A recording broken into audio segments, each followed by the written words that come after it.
Prabowo akan sikap tegas terhadap koruptor.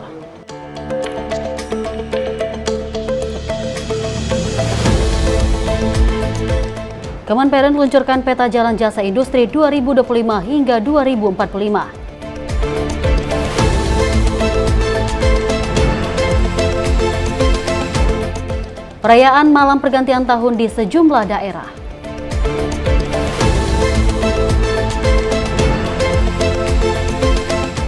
Korea Selatan rayakan tahun baru dalam duka. Halo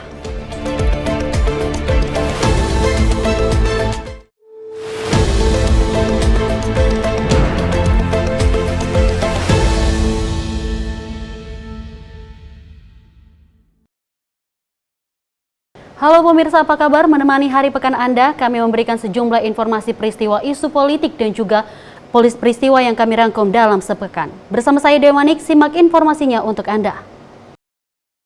Kita awali informasi pemirsa. Presiden Republik Indonesia Prabowo Subianto menegaskan sikapnya terhadap koruptor yang merugikan rakyat Indonesia. Menurutnya bisa saja bertaubat, namun mereka harus mengembalikan uang rakyat. Ia juga menghimbau kepada seluruh jajaran pemerintah untuk tetap bersih dalam menjalankan tanggung jawab. Ia menyerukan para koruptor untuk bertaubat. Namun, bukan berarti mereka bisa bebas dari kesalahan mereka dan tidak menanggung kerugiannya. Ada yang mengatakan Prabowo mau maafkan koruptor. Bukan begitu. Kalau koruptornya sudah tobat, bagaimana tokoh-tokoh agama? Iya kan? Orang bertobat tapi kembalikan dong yang kau curi.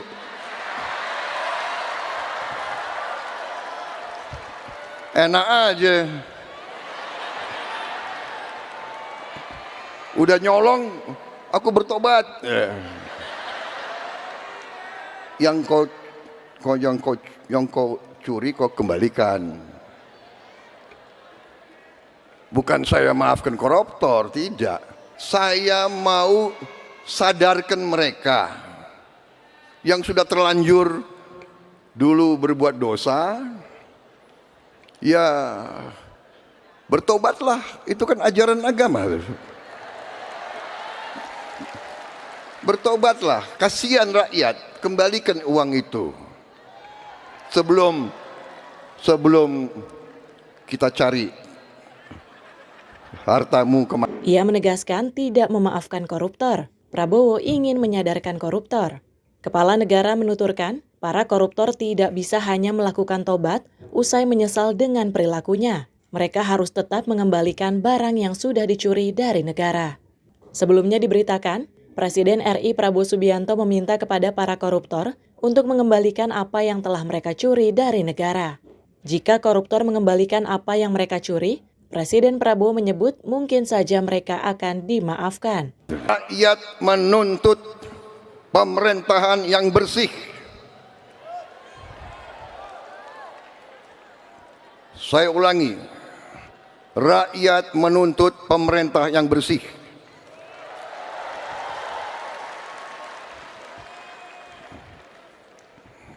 Saya dipilih oleh rakyat. Atas nama rakyat Indonesia, saya tegaskan semua aparat pemerintah Indonesia, bersihkan dirimu masing-masing. Tim redaksi Sinpo TV melaporkan. Kita lanjut informasi berikut ini pemirsa. Pemerintah memutuskan kenaikan tarif 1% pajak pertambahan nilai PPN dari 11% menjadi 12% dikenakan khusus terhadap barang dan juga jasa mewah. Hal tersebut disampaikan Presiden Prabowo dalam konferensi pers di Gedung Kementerian Keuangan Jakarta Pusat. Keputusan kenaikan tarif PPN untuk barang mewah secara langsung disampaikan oleh Presiden Prabowo Subianto dalam keterangan persnya di kantor Kementerian Keuangan Jakarta pada Selasa 31 Desember 2024. Presiden menekankan bahwa barang dan jasa yang merupakan kebutuhan pokok masyarakat masih tetap diberlakukan tarif PPN sebesar 0%. Dalam kesempatan yang sama, Presiden Prabowo menegaskan bahwa kenaikan tarif PPN ini merupakan amanah dari Undang-Undang Nomor 7 Tahun 2021 tentang harmonisasi peraturan perpajakan. Sesuai kesepakatan antara pemerintah dengan DPR, kenaikan tarif PPN dilakukan secara bertahap dari 10% menjadi 11% pada April 2022 dan selanjutnya naik menjadi 12% mulai 1 Januari 2025. Karena itu, seperti yang sudah saya sampaikan sebelumnya dan telah berkoordinasi dengan DPR RI, hari ini pemerintah memutuskan bahwa kenaikan tarif PPN dari 11% menjadi 12% hanya dikenakan terhadap barang dan jasa mewah. Ya, saya ulangi ya supaya jelas. Kenaikan tarif PPN dari 11% menjadi 12% hanya dikenakan terhadap barang dan jasa mewah, yaitu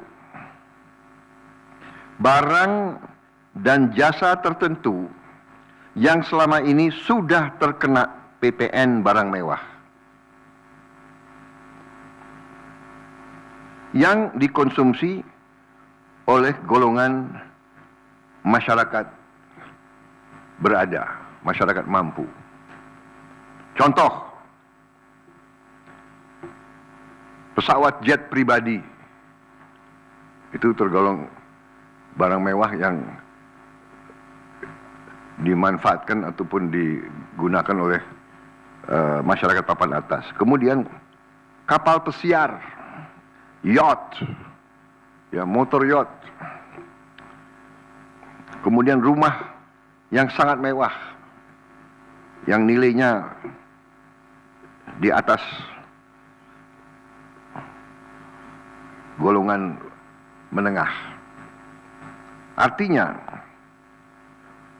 untuk barang dan jasa yang selain tergolong barang-barang mewah, ya, tidak ada kenaikan PPN, yakni tetap sebesar yang berlaku sekarang, yang sudah berlaku dari sejak tahun 2022. Ya. Lebih lanjut, Kepala Negara menekankan bahwa kebijakan perpajakan ini dirancang untuk mengutamakan kepentingan rakyat dan menciptakan pemerataan ekonomi secara menyeluruh. Presiden Prabowo memilih jalan kenaikan PPN hanya untuk barang-barang mewah, sehingga tidak berdampak sama sekali terhadap kehidupan masyarakat banyak. Pemerintah punya keyakinan penuh bahwa dengan pengelolaan keuangan negara yang prudent dan disiplin, maka keuangan negara akan tetap terjaga dengan baik. Tim redaksi Simpo TV melaporkan. Masih dengan agenda kepresidenan di mana Presiden Prabowo Subianto menegaskan pentingnya perencanaan pembangunan yang berlandaskan prinsip ekonomi Pancasila dalam Rencana Pembangunan Jangka Menengah Nasional 2025 hingga 2029. Hal itu disampaikan Prabowo saat menghadiri Musyawarah Perencanaan Pembangunan Nasional 2024 di Gedung Kementerian PPN Bappenas di Jakarta. Menurut Prabowo, ekonomi Pancasila adalah filosofi yang mengintegrasikan nilai-nilai terbaik dari pasar bebas dan ekonomi terencana. Ia menyoroti filosofi ekonomi neoliberal yang berkembang di negara-negara barat. Kepala negara menilai pandangan yang mengutamakan pasar sebagai penggerak utama ekonomi tidak sesuai dengan nilai-nilai yang dipegang teguh oleh bangsa Indonesia. Pendiri bangsa sebutnya sudah menegaskan ekonomi Indonesia disusun atas dasar asas kekeluargaan. Pemerintah bukan hanya wasit, tetapi pengayom, pelapor, dan pengelola kekayaan bangsa. Dalam kesempatan itu, Prabowo juga mengingatkan pentingnya perencanaan strategis dalam membangun bangsa. Ia mencontohkan bagaimana Presiden Soekarno membuat rencana pembangunan semesta 8 tahun, yang kemudian dilanjutkan oleh Soeharto dengan rencana pembangunan 5 tahun. Marilah kita berbuat yang terbaik. Dalam arti perencanaan ini kita laksanakan dengan realisme, dengan hal-hal yang konkret. Saya mencanangkan pertumbuhan 8%. Banyak yang tidak yakin dan tidak percaya. Ya, kita buktikan. Rakyat harus yakin, harus bertekad bahwa kita sekarang ingin melaksanakan pembangunan nasional dengan mengurangi segala bentuk kebocoran, manipulasi, markup, akal-akalan, dan sebagainya. Dan ini membutuhkan kerjasama semua pihak. yudikatif, legislatif, pemerintahan, aparat. Semua kita harus kerjasama. Prabowo menambahkan meskipun tidak semua rencana mencapai hasil sempurna, perencanaan tetap menjadi kunci untuk memastikan pembangunan berjalan sesuai arah yang dituju. Tim redaksi Simpo TV melaporkan. Kita lanjut informasi berikut ini, pemirsa. Presiden Prabowo Subianto menyalami dan juga menyapa masyarakat yang merayakan malam pergantian tahun di Bundaran HI Menteng, Jakarta Pusat. Pada Selasa malam juga bahkan Presiden Prabowo Subianto mencium anak kecil yang berada di sekitaran Bundaran HI. Puluhan ribu masyarakat memadati kawasan Bundaran HI Menteng, Jakarta Pusat malam tadi untuk merayakan malam pergantian tahun. Presiden Prabowo Subianto dengan berjalan kaki menyapa dan menyalami masyarakat yang berada di kawasan Bundaran HI. Tak beberapa lama, Titik Soeharto pun datang dengan didampingi Deddy Kobuzer mendatangi kawasan Bundaran HI. Selama kurang lebih 10 menit Presiden Prabowo Subianto usai menyapa dan menyalami masyarakat, Prabowo Subianto meninggalkan lokasi. Dari Jakarta, Dio Malau, Simpo TV melaporkan. Sementara itu, pemirsa, Wakil Presiden Republik Indonesia Gibran Rakabuming Raka meninjau proyek pembangunan bendungan jelantah di Desa Tlobo dan Desa Karangsari, Karanganyar, Jawa Tengah pada Jumat kemarin.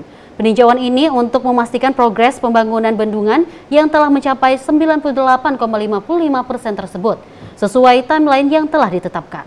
Wakil Presiden RI Gibran Rakabuming Raka meninjau proyek pembangunan bendungan jelantah di Desa Tlobo dan Desa Karangsari, Kecamatan Jatiyoso, Kabupaten Karanganyar, Jawa Tengah pada Jumat 27 Desember 2024. Dalam kunjungan tersebut, Wapres menekankan pentingnya keberlanjutan sumber daya air untuk mendukung produktivitas pertanian, sekaligus langkah strategis dalam memitigasi dampak perubahan iklim. Tak hanya itu, Wapres juga menyoroti peluang bendungan ini dalam mendukung pengembangan energi terbarukan guna mengurangi ketergantungan pada energi fosil. Hal ini sejalan dengan visi Indonesia untuk memperkuat ketahanan energi melalui diversifikasi sumber energi yang lebih ramah lingkungan. Sehingga diharapkan proyek bendungan jelantah selesai tepat waktu agar para petani dapat segera meningkatkan hasil produksi dan masyarakat sekitar mendapatkan manfaat yang lebih luas, baik dari sisi ekonomi maupun lingkungan. Tim redaksi Simpo TV melaporkan.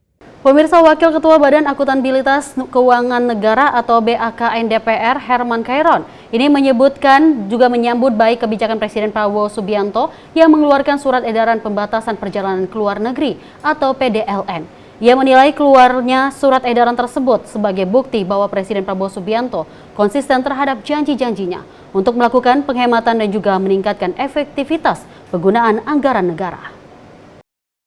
Presiden Prabowo Subianto memperketat aturan perjalanan dinas luar negeri untuk seluruh jajaran Kabinet Merah Putih, kepala lembaga, hingga kepala daerah melalui surat Menteri Sekretariat Negara Prasetyo Hadi. Surat tersebut telah dikeluarkan oleh Kementerian Sekretariat Negara dengan nomor B/M/M/00/00/12/2024 tentang kebijakan izin dinas luar negeri yang diteken pada 23 Desember lalu. Menanggapi hal ini, Wakil Ketua Badan Akuntabilitas Keuangan Negara atau BAKN DPR Herman Khairon mengatakan, kebijakan pemerintah tersebut merupakan hal yang baik dan perlu didukung agar sebagian besar anggaran negara bisa terserap untuk menyukseskan program-program yang secara langsung dapat menyentuh masyarakat.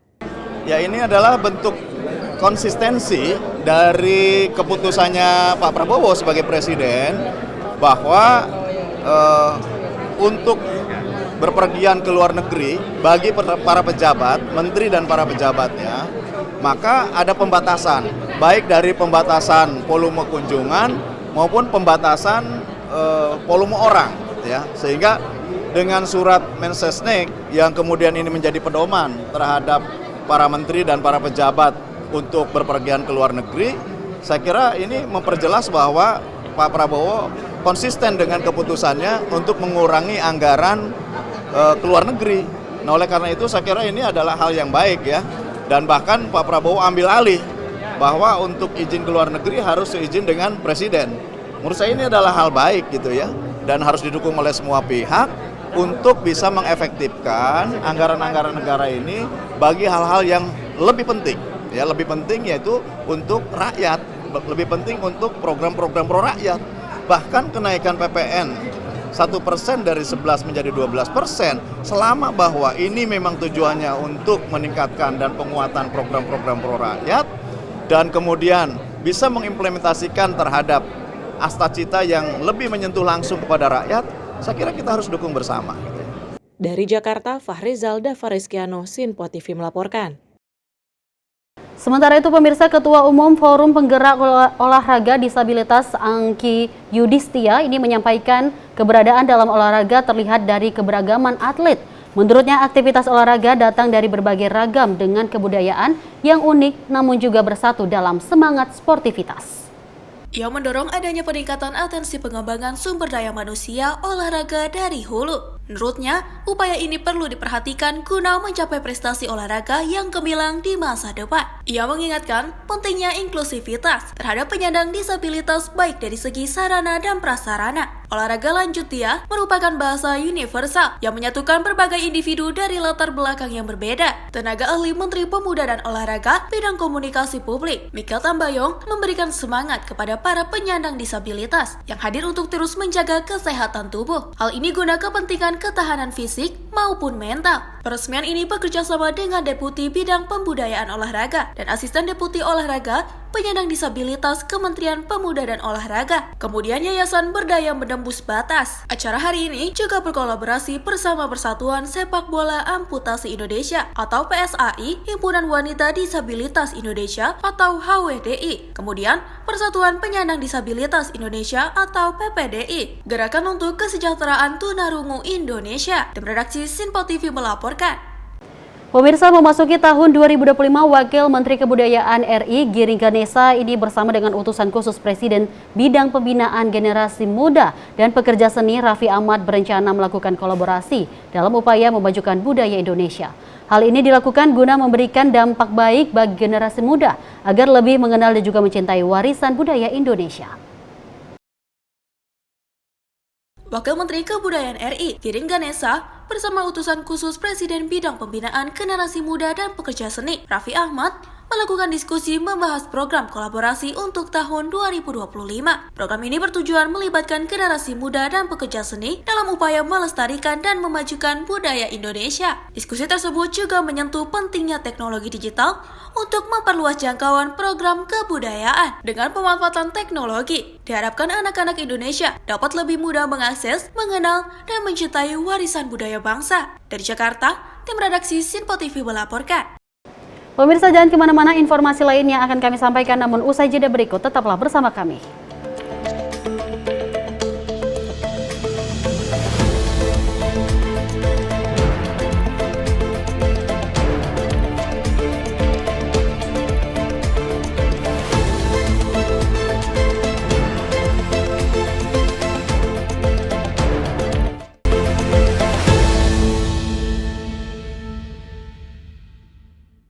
Kami hadir dengan rangkaian informasi dari berbagai penjuru dunia. Topik dan isu yang tengah menjadi sorotan mancanegara dikemas dengan lengkap untuk Anda.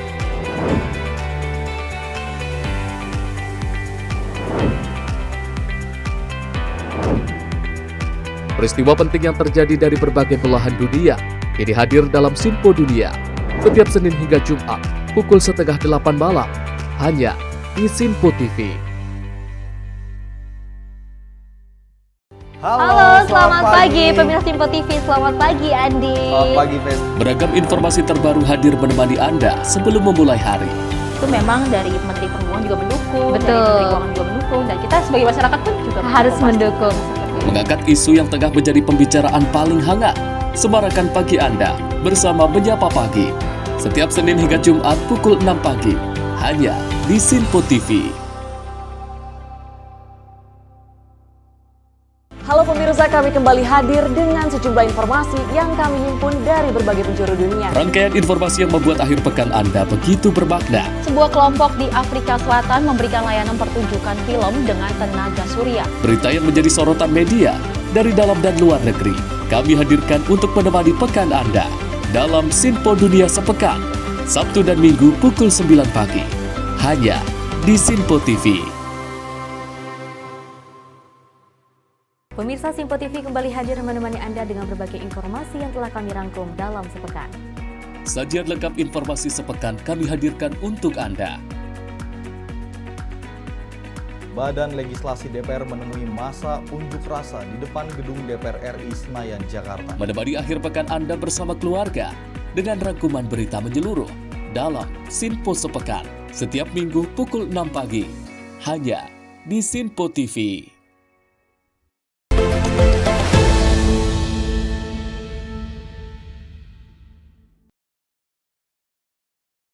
Anda kembali menyaksikan Sinpo Sepekan, kita lanjut informasi berikut ini pemirsa.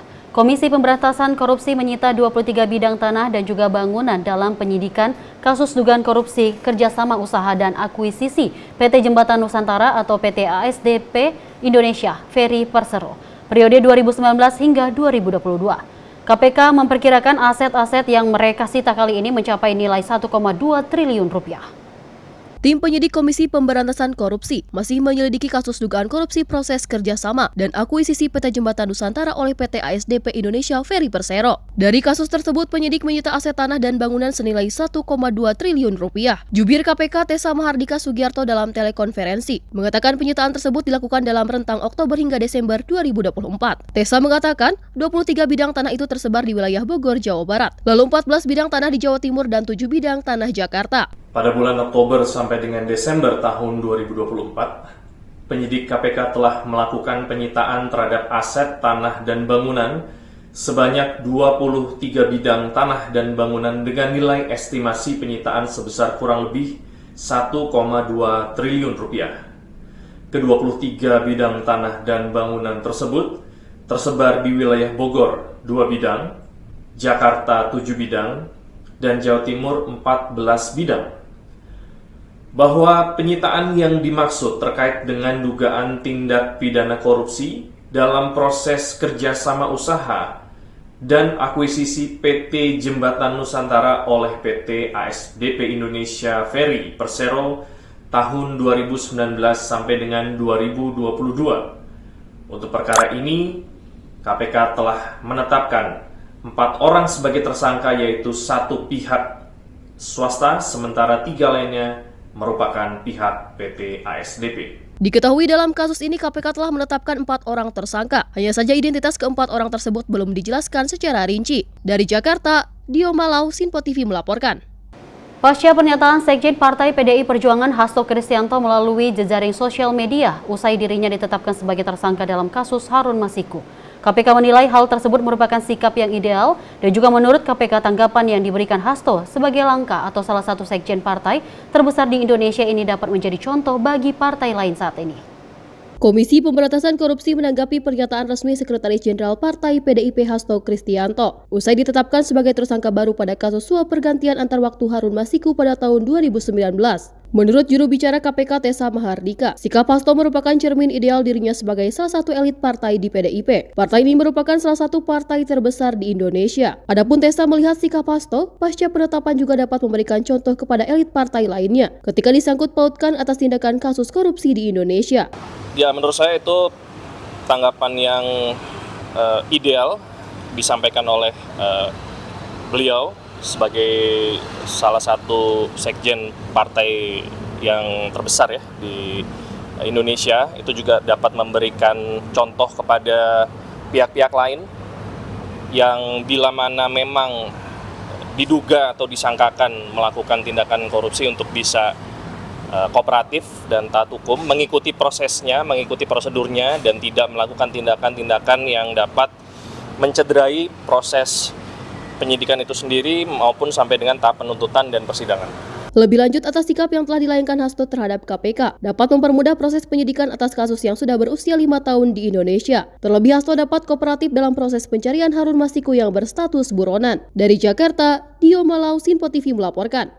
Pemirsa, demi mempercepat proses penangkapan terhadap buronan Harun Masiku dalam kasus suapnya pada 2019 silam, KPK menyebut pencegahan berpergian ke luar negeri terhadap mantan Menteri Hukum dan HAM Yasona Lauli ini menjadi bagian dari proses penyidikan KPK. Adapun langkah pencegahan ini diterapkan agar proses pengambilan keterangan terhadap Yasona menjadi cepat, sehingga kasus ini tidak semakin berlarut hingga menimbulkan pertanyaan oleh masyarakat Indonesia. Tindakan pencegahan berpergian ke luar negeri terhadap mantan Menteri Hukum dan HAM Yasona Laoly oleh Komisi Pemberantasan Korupsi dapat mempercepat penggalian keterangan lebih lanjut, serta mendapatkan bukti baru lainnya pada kasus pergantian antar waktu yang menjerat Harun Masiku di tahun 2019 lalu. Sehubungan dengan proses penyidikan ini, KPK menegaskan langkah ini dilakukan agar kasus yang sudah berusia 5 tahun ini dapat tuntas secara cepat dan tidak menimbulkan pertanyaan lain dari masyarakat. Saya ulangi untuk kesekian kalinya bahwa proses pencegahan ke luar negeri ini merupakan kewenangan penyidik untuk menilai bahwa yang bersangkutan keterangannya dibutuhkan.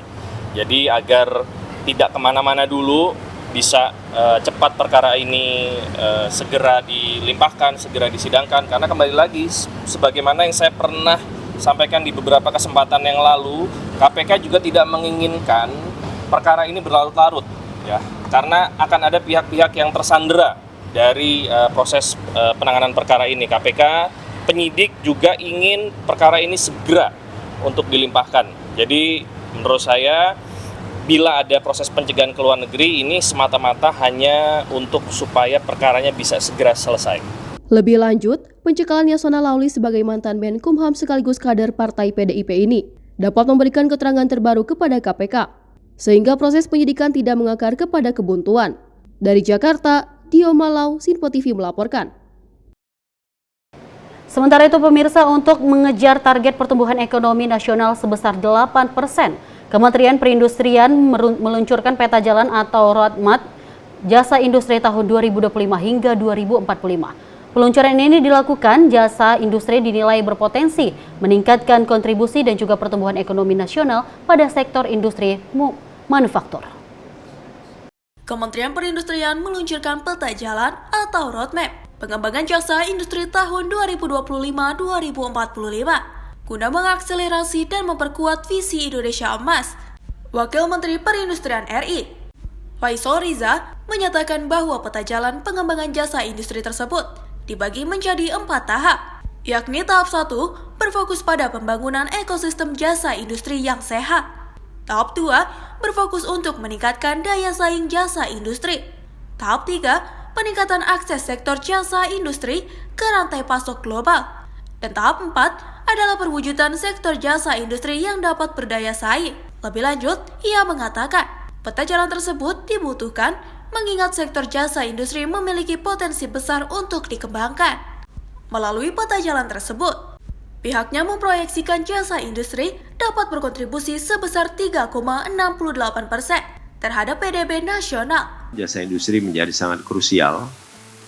Jasa industri harus dikembangkan bukan hanya sebagai pendukung, tetapi sebagai penggerak utama yang dapat mendukung efisiensi, produktivitas, dan keberlanjutan industri nasional. Kontribusi ini diharapkan dapat sebagai top up kontribusi sektor industri manufaktur. Karena selama ini jasa industri belum terlalu dinilai sebagai bagian dari sektor industri manufaktur. Dari Jakarta, tim redaksi Sinpo TV melaporkan. Pemirsa, Menteri Pemberdayaan Perempuan dan Perlindungan Anak Arifah Fauzi menjenguk Inaya 19 tahun, seorang mahasiswi korban bentrok ojek online dan juga ojek pangkalan di Bandung, Jawa Barat. Menteri PPPA menyampaikan rasa prihatin dan menegaskan komitmennya dalam menangani kasus kekerasan terhadap perempuan. Menteri Pemberdayaan Perempuan dan Perlindungan Anak RI, Arifah Fauzi, mengunjungi perempuan korban kekerasan yang dilakukan oleh oknum ojek pangkalan di Cimekar, Kabupaten Bandung beberapa waktu silam. Menteri PPPA pun menegaskan tidak adanya toleransi atas segala bentuk kekerasan terhadap perempuan. Ketika bertemu dengan korban dan keluarganya, Menteri PPPA berbincang dan menyemangati korban atas kejadian yang menimpanya. Menteri PPPA pun mendorong penegakan hukum yang tegas dan sesuai dengan peraturan perundang-undangan agar menimbulkan efek jerah terhadap pelaku. Hal ini diharapkan dapat mencegah terulangnya kasus serupa. Hari ini kita datang ke Rumah Sakit Al-Islam Bandung untuk menjenguk Ananda Inaya ya, sebagai korban dari kekerasan yang dilakukan oleh ojek pangkalan. Ya. Saya miris sekali melihat kondisi Inaya, dan ini merupakan perbuatan yang sangat tidak manusiawi, bisa dibilang biadab. Seorang anak perempuan usia 19 tahun mengalami kekerasan yang dilakukan oleh 3 orang pria, laki-laki. Apakah mereka tidak punya anak, tidak punya istri, tidak punya saudara perempuan, sehingga tega melakukan itu. Nah, kunjungan kami yang pertama untuk menjenguk, mensupport Inayah dan keluarga. Semoga diberikan kekuatan, ketabahan, kesabaran, dan Inayah segera pulih.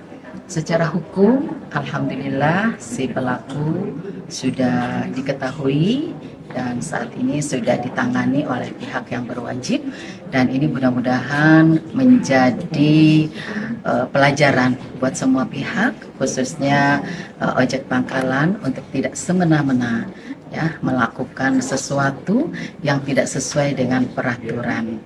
Berdasarkan informasi, korban merupakan penumpang ojek daring yang ditarik hingga terjatuh dari motor oleh 3 oknum ojek pangkalan. Hal ini terjadi karena para pelaku merasa kesal melihat adanya ojek daring yang melintasi wilayah yang dianggap sebagai wilayah ojek pangkalan. Akibat kejadian tersebut, korban mengalami luka parah di bagian kepala dan wajah. Tim redaksi Sinpo TV melaporkan.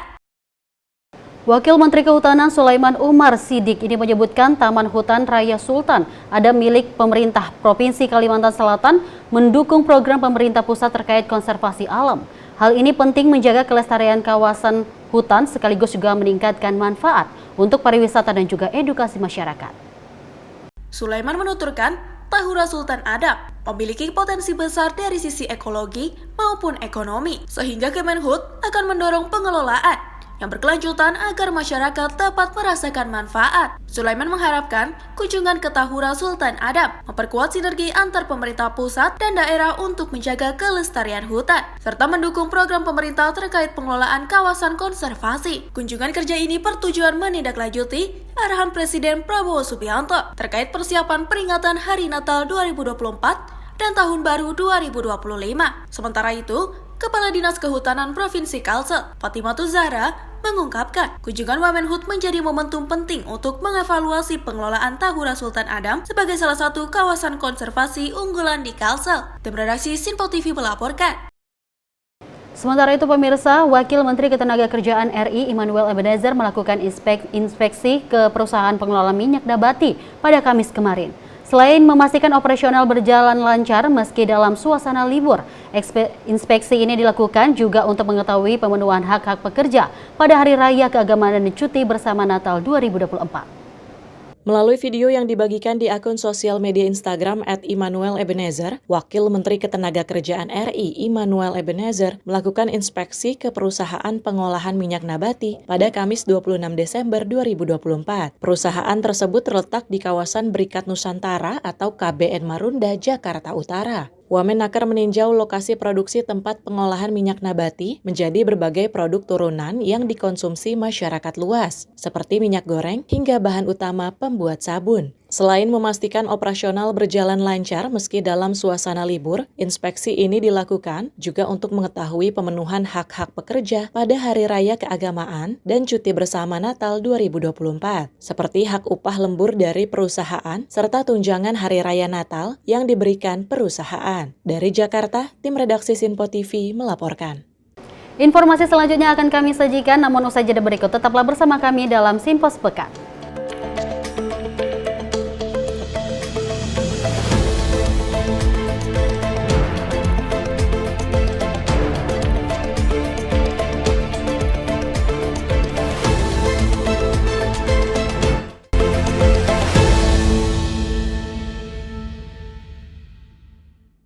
Halo, selamat malam pemirsa. Senang sekali rasanya kami mengisi ruang informasi Anda. Akhiri aktivitas Anda dengan rangkuman perkembangan peristiwa yang terjadi sepanjang hari. Sebelumnya kita saksikan ada sekitar 3.000 tamu undangan, sementara di Ibu Kota Nusantara ini ada sekitar 2.000 tamu undangan. Rangkaian informasi nasional dan mancanegara dirangkum sebagai penutup hari dalam Menyapa Malam. Setiap Senin hingga Jumat pukul 8 malam, hanya di Sinpo TV. Halo pemirsa, kami kembali hadir dengan sejumlah informasi yang kami himpun dari berbagai penjuru dunia. Rangkaian informasi yang membuat akhir pekan Anda begitu bermakna. Sebuah kelompok di Afrika Selatan memberikan layanan pertunjukan film dengan tenaga surya. Berita yang menjadi sorotan media dari dalam dan luar negeri. Kami hadirkan untuk menemani pekan Anda dalam Sinpo Dunia Sepekan, Sabtu dan Minggu pukul 9 pagi. Hanya di Sinpo TV. Kami hadir dengan rangkaian informasi dari berbagai penjuru dunia. Topik dan isu yang tengah menjadi sorotan mancanegara dikemas dengan lengkap untuk Anda.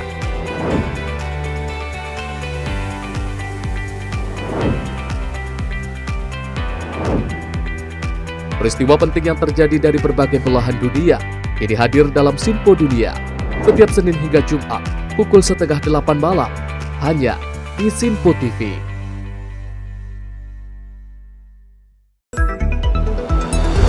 Jadilah yang pertama mengetahui perkembangan terkini seputar informasi dari lembaga parlemen. Punya data nasional, tidak ada satupun backup berarti kan? Tiba-tiba ada putusan yang nggak masuk akal dan seperti ini gitu. Kita ambilkan rekomendasi kepada KPK, periksa! Kami hadirkan informasi paling akurat untuk mengawal setiap informasi dalam rapat komisi dan paripurna. Tentunya bersama saya Andi Rezaldi yang telah kami rangkum dalam program Sinpo Parlemen. Saya Arif Tufan. Saksikan Sinpo Parlemen setiap Sabtu pukul 6 pagi hanya di Sinpo TV.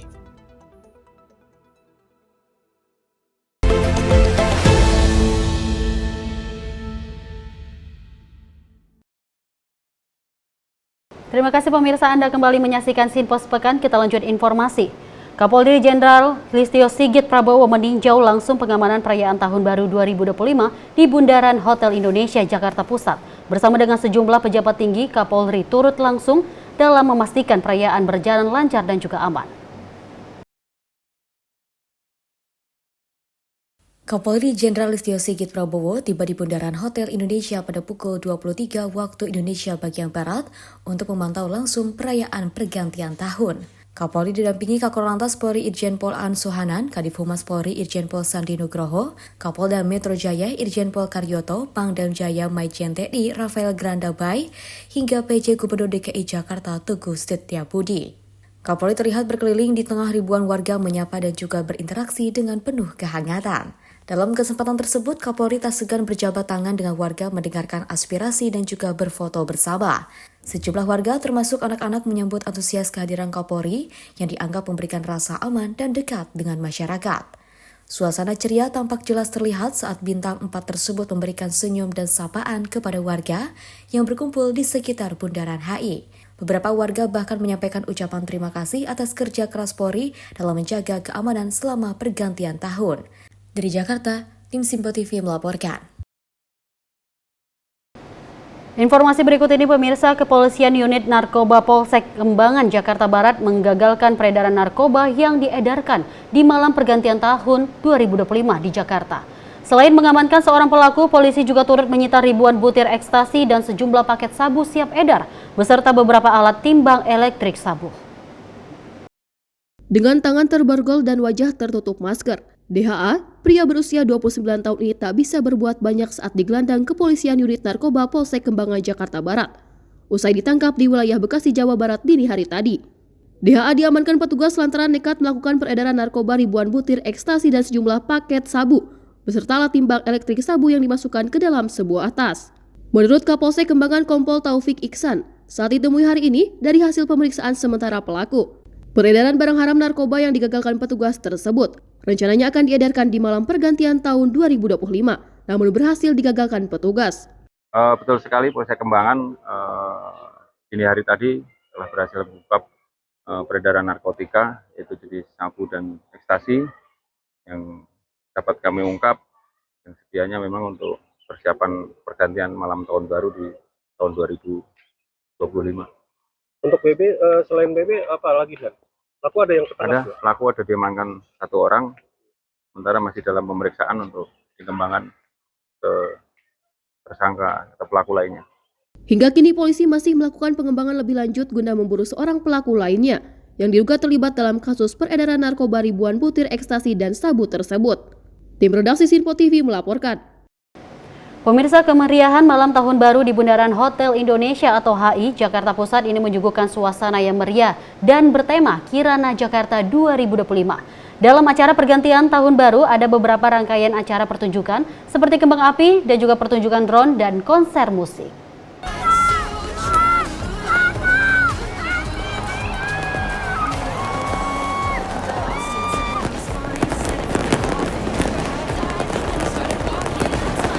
malam pergantian tahun baru di Bundaran Hotel Indonesia Jakarta. Selalu momen yang dinantikan oleh banyak orang, ribuan warga sudah mengumpul di sore hari, menciptakan suasana yang penuh semangat dan kebahagiaan. Mereka datang dengan berbagai atribut perayaan, seperti topi tahun baru dan lampu hias. Menjelang tengah malam, suasana semakin memuncak dengan perhitungan mundur yang dilakukan oleh pembawa acara. Semua orang bersatu dalam euforia, menghitung detik-detik terakhir menuju tahun baru. Ketika jam pukul 00, langit Jakarta dipenuhi dengan kembang api yang spektakuler. Berbagai warna dan bentuk kembang api menghiasi langit Jakarta, menciptakan pemandangan yang menakjubkan, yang membuat semua orang terpesona. Sorakan dan teriakan gembira memenuhi udara, menandai awal tahun baru dengan harapan dan kebahagiaan. Perayaan tahun baru di Bundaran Hotel Indonesia bukan sekedar acara biasa.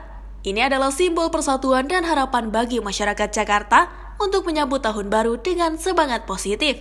Dari Jakarta, Tias, tim Sinpo TV melaporkan. Malam pergantian tahun 2024 menuju tahun 2025, sejumlah masyarakat dari berbagai daerah memadati Bundaran HI Jakarta untuk menyaksikan pesta kembang api, panggung hiburan hingga atraksi drone. Tahun baru kali ini pun masyarakat menaruh harapan agar Indonesia di bawah pemerintahan Presiden Prabowo dapat menjadikan Indonesia menjadi bangsa yang lebih baik ke depan. Dan juga berikut laporan dari reporter kami Fahri Jal di malam pergantian tahun.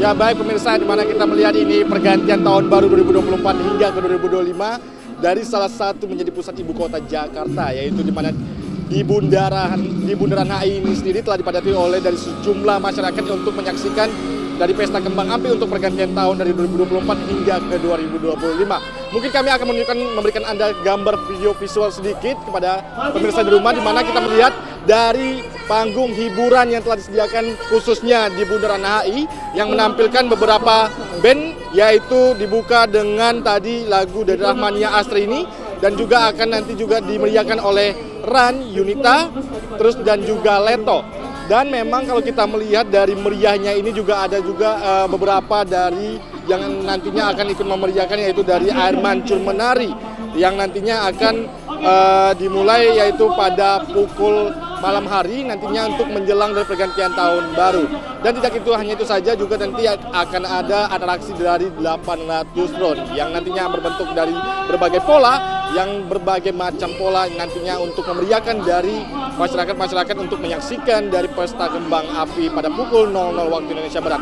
Dan kami juga tadi sempat berbincang sedikit dari para harapan masyarakat ini sendiri seperti apa. Berikut bincang kami bersama para masyarakat. Ya, kalau menurut saya Bundaran HI itu ikon ibu kota ya, ibu kota Jakarta, yang dimana seluruh rakyat Indonesia itu kebanyakan adanya di Jakarta. Untuk itu ya mungkin yang terbaik itu di Indonesia itu yaitu di Jakarta, adanya di Bundaran HI ini dan di Monas, yang seperti di Jakarta dan sekitarnya. Harapan kami sebagai rakyat biasa ya di tahun 2025 ini, apalagi kita udah ada pergantian presiden, mudah-mudahan harapan kami ekonomi kita akan lebih maju daripada tahun-tahun yang berikutnya, seperti itu ya. Kalau untuk saya sendiri ya, pertama untuk transportasinya sendiri kan sudah ada MRT ya yang sudah langsung menuju ke Bundaran HI. Makanya saya sendiri dari Blok M memilih ke Bundaran HI karena sudah jelas angkutan transportasinya sudah ada yang ke sini. Karena saya ikut teman saya sih Kak. Ada Kak, mungkin untuk harapan selanjutnya itu untuk skala transportasi umum ya lebih diperpanjang mungkin sampai ke arah Depok atau Bogor gitu, biar kita kemana-mana aksesnya lebih gampang aja sih Kak. Mungkin kalau untuk Indonesia lebih ke 2025-nya nanti lebih bersih Kak, lebih dari sebelumnya, mungkin dari tanamannya mungkin lebih diperhatikan lagi gitu Kak. Nah, pemirsa, itulah tadi berikut dari berbincang kami dengan para masyarakat yang menyaksikan langsung untuk pesta kembang api di Bundaran HI sendiri, dan mana memang juga untuk di tahun 2025, di mana juga dari hadapan masyarakat ini untuk menjadi evaluasi diri untuk di tahun 2024 agar menjadi lebih baik lagi untuk menjadi tahun 2025. Dan juga harapan daripada masyarakat ini sendiri juga tentunya khususnya untuk Indonesia, yang dimana juga baru dilantiknya dari Presiden Republik Indonesia, yaitu Presiden Bapak Prabowo Subianto ini sendiri juga, agar dimana pemerintahan baru 2025 ini dapat berjalan baik dan lancar dan pertumbuhan ekonomi semakin meningkat dalam memajukan bangsa Indonesia. Dan juga tadi pemirsa, dimana sebelum tadi juga pada pukul sekitaran 19.00 waktu Indonesia Barat, tadi juga dimana Presiden Prabowo Subianto melewati jalur dari Bundaran HI ini sendiri untuk menyaksikan ataupun menyapa dari masyarakat yang ikut antusias meramaikan di Bundaran HI ini sendiri. Dan tidak hanya itu saja, sepanjang jalan Sudirman Tamrin City, di mana Pemprov Jakarta menyiapkan 14 panggung dari berbagai genre, yaitu ada rock, dangdut, reggae, dan berbagai genre lainnya. Dan nantinya juga Car Free Night telah diberlakukan, yaitu tadi pada pukul 18.00 waktu Indonesia Barat hingga nantinya pada pukul 02 waktu Indonesia Barat. Demikian informasi yang dapat kami sampaikan dari Jakarta. Farizal Aman Amin, Sinpo TV melaporkan.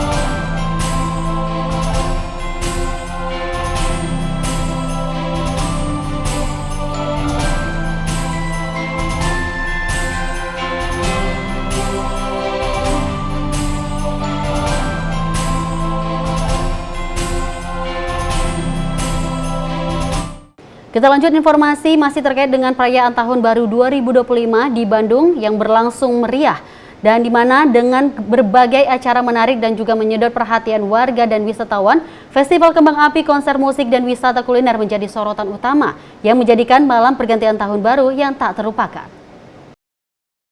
Malam pergantian tahun 2025 di Bandung berlangsung dengan penuh semangat dan warna. Ribuan warga dan wisatawan memadati kawasan Gedung Sate dan Braga, menciptakan suasana yang meriah di malam hari. Berbagai lampu hias dan suara musik jalanan menambah keceriaan. Menjelang tengah malam, sorak-sorai menggema saat kembang api menghiasi langit Bandung. Momen ini menjadi simbol harapan baru bagi banyak orang, termasuk para pengunjung yang datang dari berbagai daerah. Penampilan seni dan budaya juga menambah kehangatan suasana, menjadikan malam yang tak terlupakan untuk para warga Bandung dan wisatawan. Dari Jakarta, Dias, tim Sinpo TV melaporkan.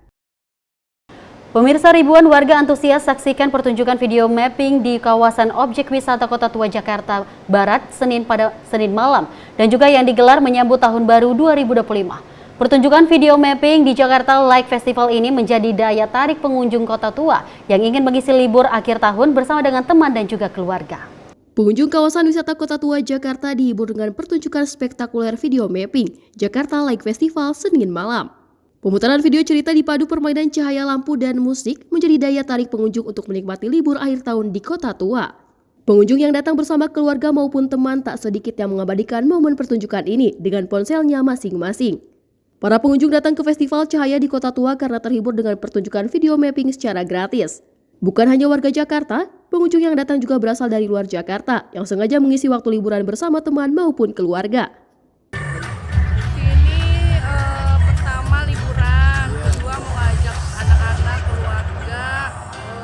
Suasana Kota Tua tuh kayak gimana sih, ternyata kebetulan lagi ada pertunjukan. Takjub gak Bu ngeliat?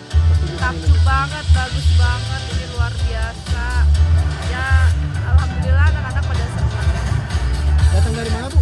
Saya jauh dari Mauk. Dari mana? Kabupaten Tangerang. Oh, Tangerang. Ya, tetap eksis kayak gini, tetap dipertahankan, dan kalau bisa ada penambahan yang lebih bagus lagi. Pokoknya luar biasa lah pemerintah sekarang. Good. Jangan Ibu Sari. Ibu Sari datang ke sini bersama siapa? Sama mama, kakak, ponakan. Memang sengaja untuk menyaksikan video mapping? Iya, emang sengaja mau nonton konser. Oh, konser ini. Sebelumnya belum pernah? Belum, baru kali ini. Tanggapannya gimana Bu dengan pertunjukan seperti ini?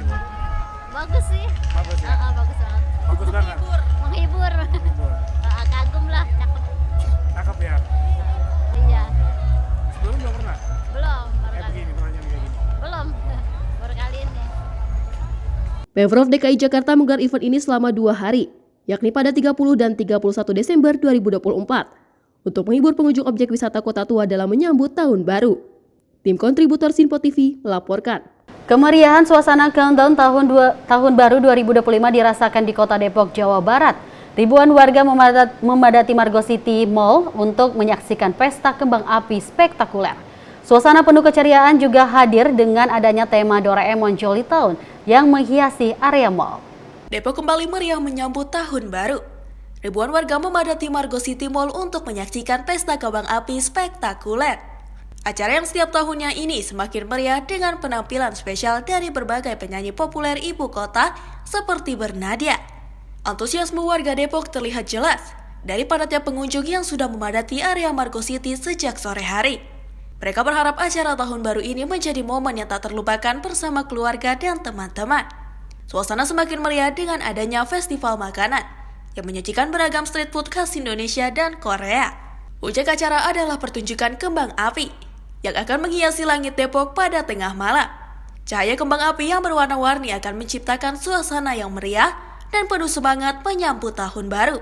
Tak hanya itu, suasana penuh keceriaan juga hadir dengan adanya tema Doraemon Jolly Town yang menghiasi area mall.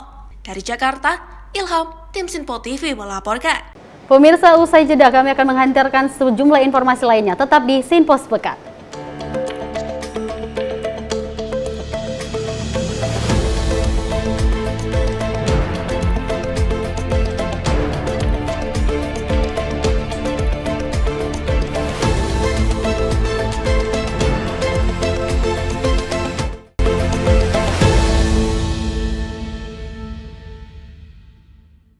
Kami hadir dengan rangkaian informasi dari berbagai penjuru dunia. Topik dan isu yang tengah menjadi sorotan mancanegara dikemas dengan lengkap untuk Anda.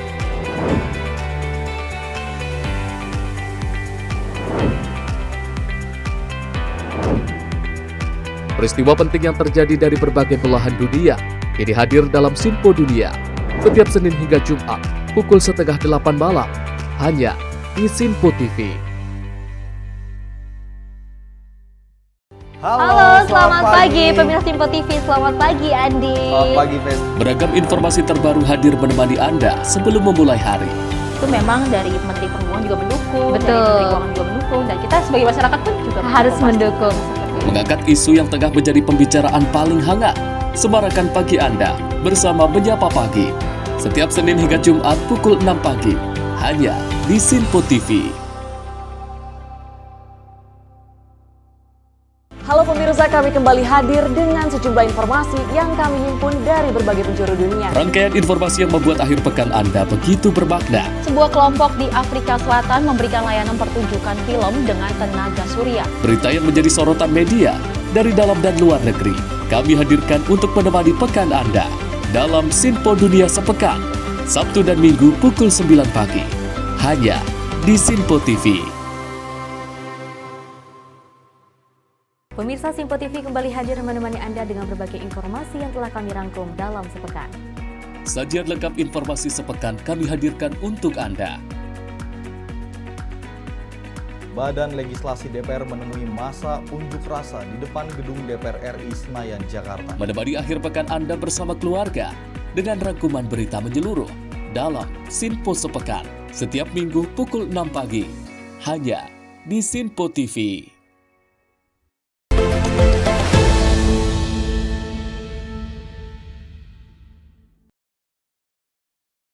Terima kasih pemirsa, Anda kembali menyaksikan Sinpo Sepekan. Kita lanjut informasi. Tahun baru 2025 di Korea Selatan datang dalam nuansa berbeda. Pasalnya kegembiraan biasanya menyambut pergantian tahun, kini berganti menjadi duka mendalam. Menyusul tragedi jatuhnya pesawat Jeju Air pada akhir Desember lalu. Namun salah satu tradisi yakni pemukulan lonceng Bosingak di Jongno-gu ini tetap dilakukan. Lonceng perunggu yang bersejarah ini dibunyikan sebanyak 33 kali sebagai simbol pergantian tahun dan harapan baru. Namun tahun ini dentang lonceng terdengar lebih hikmat, mengiringi doa dan juga penghormatan kepada para korban tragedi pesawat.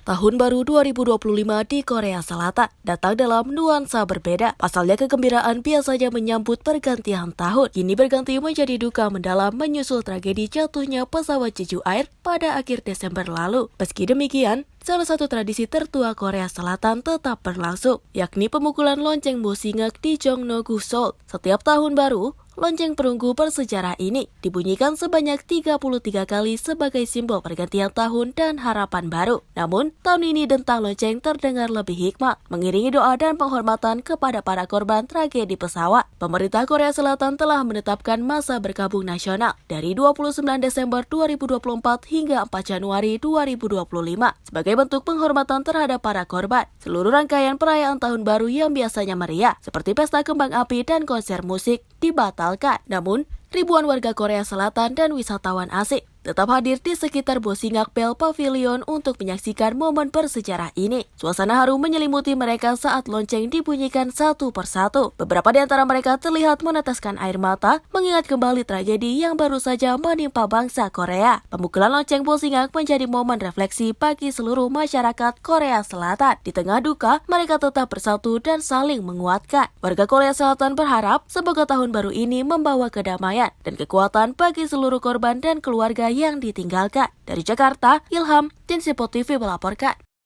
Kita beralih dengan informasi lainnya pemirsa. Bangunan rumah tinggal di Jalan I Gusti Ngurah Rai, Klender, Jakarta Timur dilaporkan terbakar pada Jumat kemarin. Sebanyak 12 unit dan 48 personel dikerahkan untuk lakukan operasi pemadaman.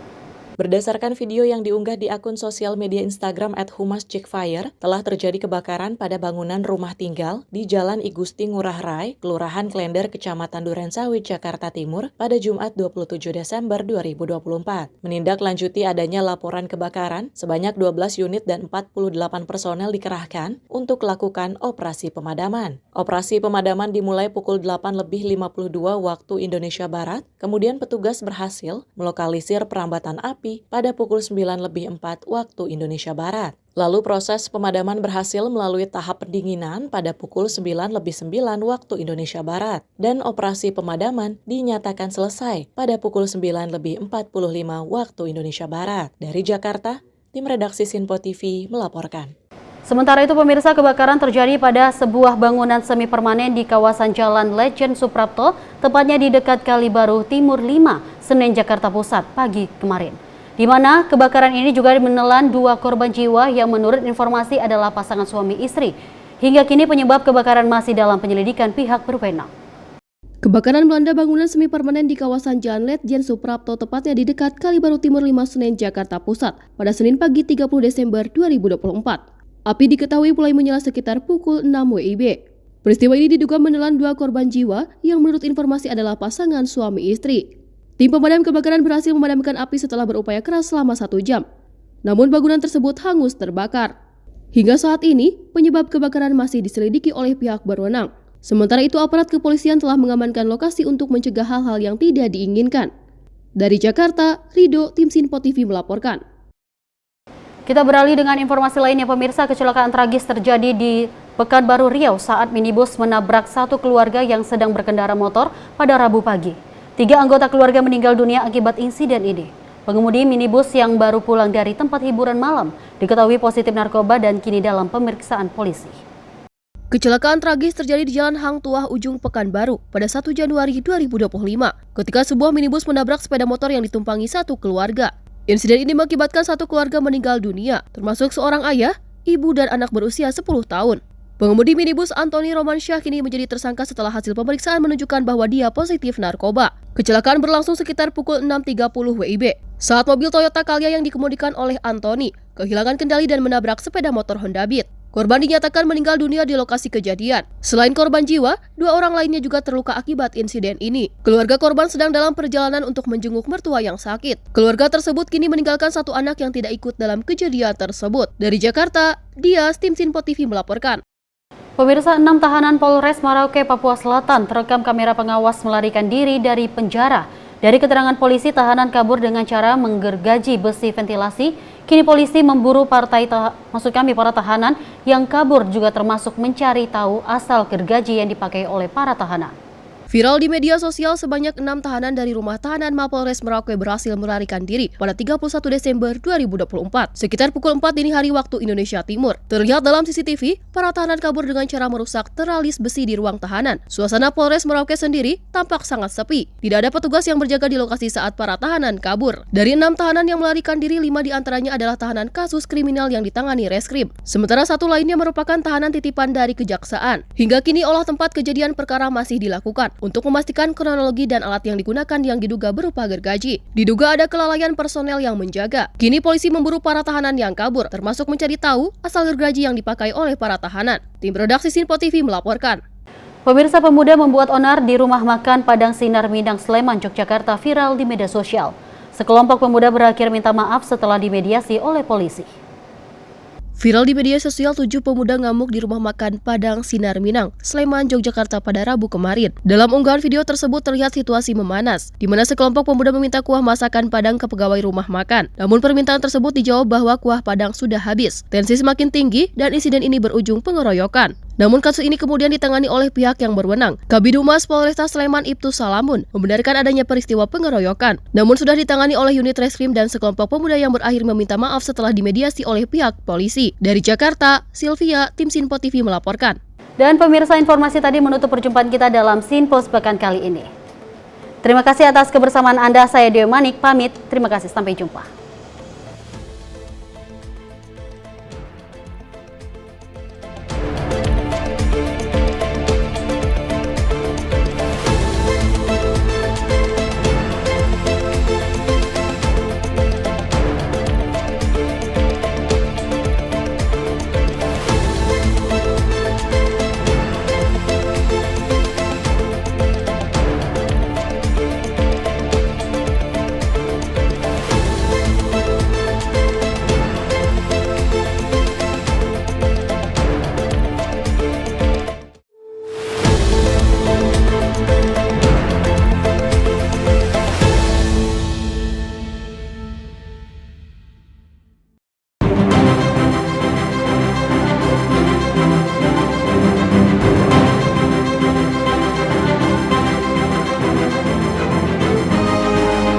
Sinpo TV, News, Sport, Entertainment.